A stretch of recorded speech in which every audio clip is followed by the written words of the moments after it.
Once upon a time, in a secluded boarding house on the outskirts of a small African town, there lived a group of curious and lively students. The boarding house, known as St. Mary's, was surrounded by a dense and mysterious forest. The students were often warned by their matron, Mama Nkechi, never to venture into the forest, for it was said to be home to strange and unsettling creatures. One cold and windy night, as the students lay in their bunks whispering and giggling, a chilling cry pierced through the darkness. It was a high-pitched, mournful sound that grew louder and more haunting with each passing moment.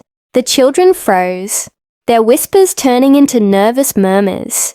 "Did you hear that?" Ada, one of the younger girls, whispered, clutching her blanket tightly.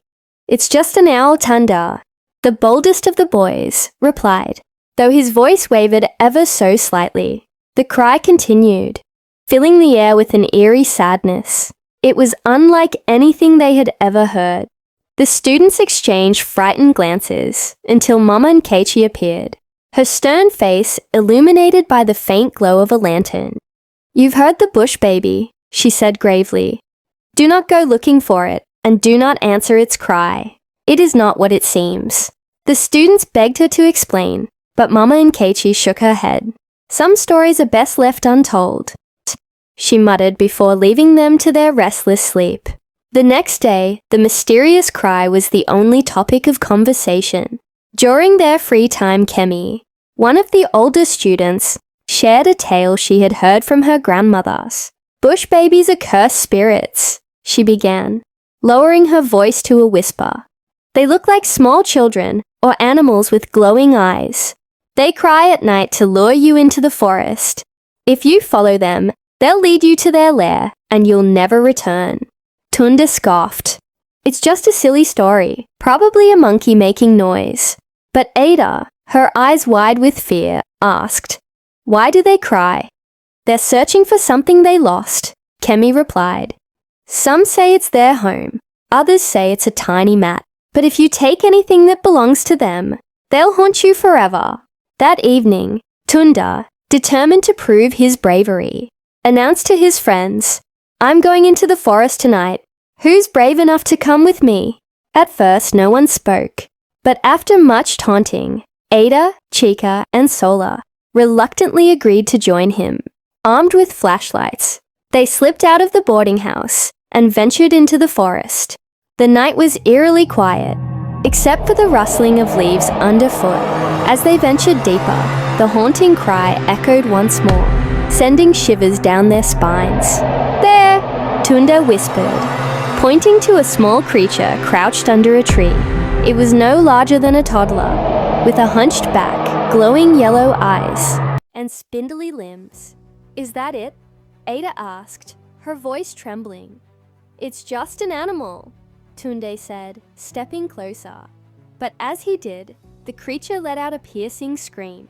Startled, Tunde tripped and fell, grabbing a small, rolled-up mat from the ground to steady himself. As soon as he picked it up, the creature's cries grew louder and more frantic. The shadows of the forest seemed to shift. The trees creaked ominously, and an overwhelming sense of dread filled the air. "Run!" Cheek yelled, and the group bolted back toward the boarding house. The cries followed them, growing closer and more desperate. Glancing back, Ada saw the creature chasing them on all fours, its glowing eyes fixed on Tunde. They burst through the doors of the boarding house, slamming them shut behind them.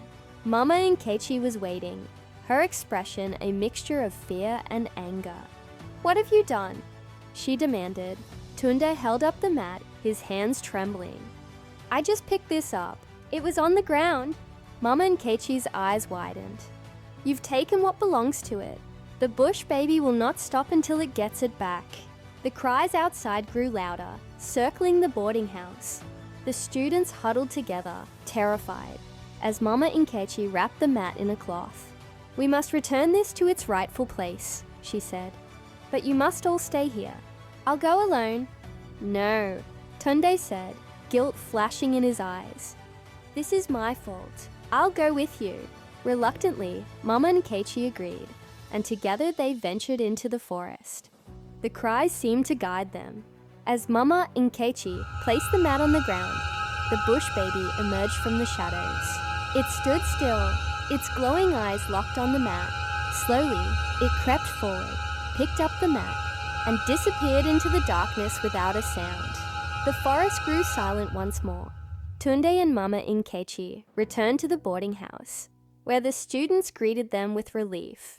The next morning, Mama Nkechi gathered everyone in the courtyard. "Let this be a lesson," she said. "Respect the spirits of this land. Not all stories are myths, and not all warnings should be ignored." From that day on, no one at St. Mary's boarding house ever dared to enter the forest again. But sometimes, late at night, they still heard the faint, mournful cry of the bush, "Baby," a haunting reminder of the night. They learned to respect the unknown